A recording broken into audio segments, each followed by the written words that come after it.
नमस्कार, मी विशाल फाले आणि आमचं एक नवीन गाणं आलेलं आहे विन्मय म्युझिक या यूट्यूब चॅनलवरती, खुलेआम इश्क.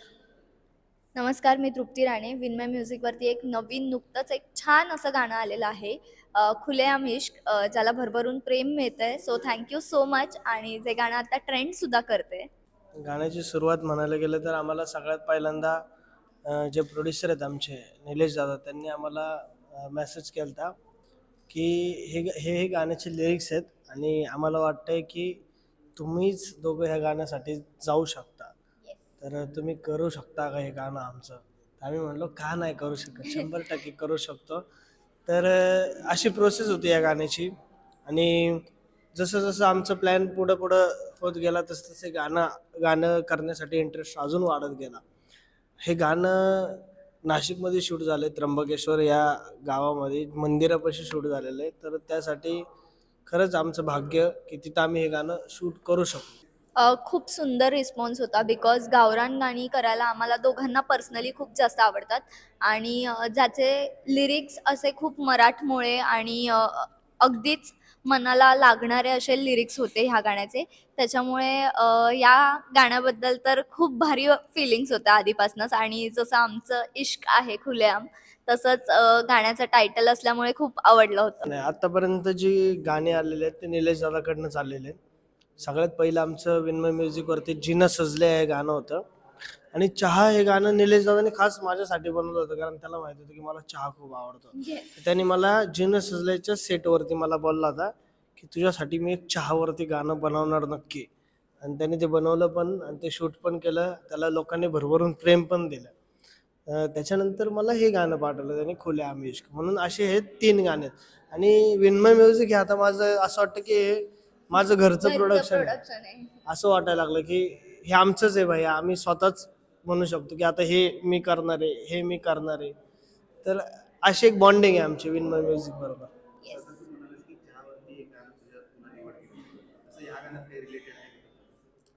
माझ्या आवडीचं खुलेआम इश्कच आहे. खुलेआम इश्क आणि जसं माझ्या आवडीचं एकच जसं रिलेटेड विशाल पण कायम करत असतो खुलेआम इश्क. खुलेआम इश्क. तेच आहे सगळं. माझा ओव्हरऑल अनुभव खूप सुंदर होता. जसं की हा ऑलरेडी बोलला, निलेश दादासोबत इतका बॉन्डिंग आहे की आम्हाला कधी असं सांगायची गरज नाहीये. जर आवडलं एखादं गाणं तर आम्ही स्वतःहून पण अप्रोच करू शकतो की दादा हे गाणं भारी आहे, मला करायचंय. तर तो एका पायावरती रेडी होईल. सो आपलं घरचंच चॅनल असल्यासारखे आता सगळे संबंध झालेले आहेत. आणि ह्या गाण्यासोबतचा एक्सपिरियन्स असा आहे की खुलेआम इश्क आहे, म्हणजे सगळंच खुलेआम झालेलं आहे आणि खूप सुंदर असं गाणं म्हणूनच ते झालेलं आहे.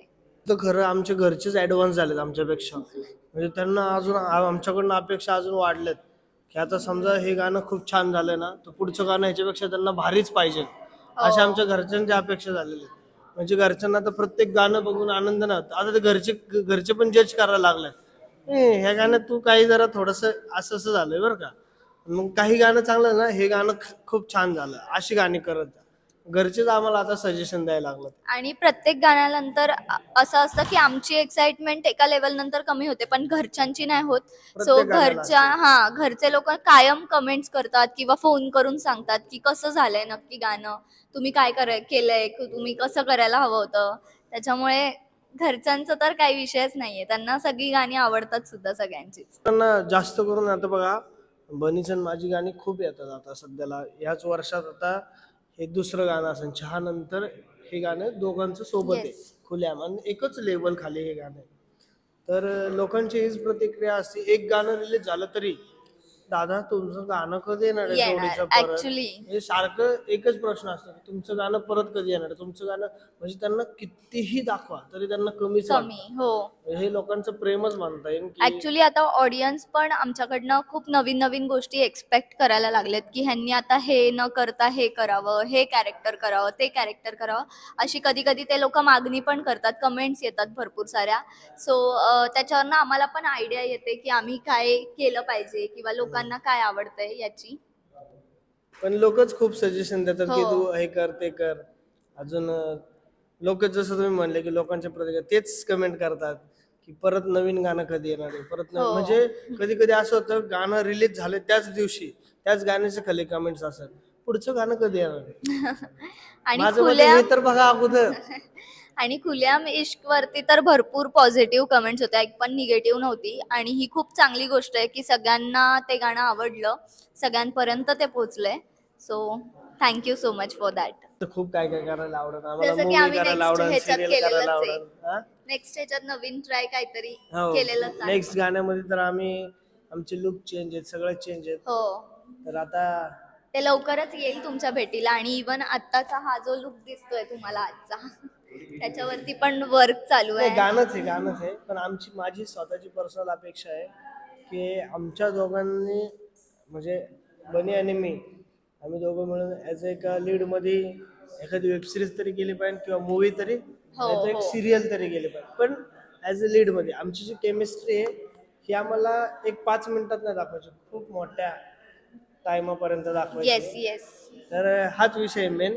तर ते पण लवकरच होईल. होपफुली होईल. तुमचं 100% प्रेम असंच आमच्या सोबत आहे तर नक्कीच होईल. 100%. जाता जाता तुम्हाला हेच सांगन की आमचं गाणं तुम्हाला शिकवेल खुल्याम प्रेम कसं करायचं, Yes. खुल्याम इश्क म्हणजे काय. गाणं पाहिल्यावरच कळेल तुम्हाला. सो लवकर जावा विनमय म्युझिक या युट्यूब चॅनलवरती जाऊन खुलेआम इश्क या गाण्याला बघा आणि भरभरून प्रेम द्या. जास्तीत जास्त व्हिडिओज करा, रील्स करा आणि खूप खूप शेअर करा. आणि थँक्यू. गाणं खुल्याम शेअर करा. येस. थँक्यू.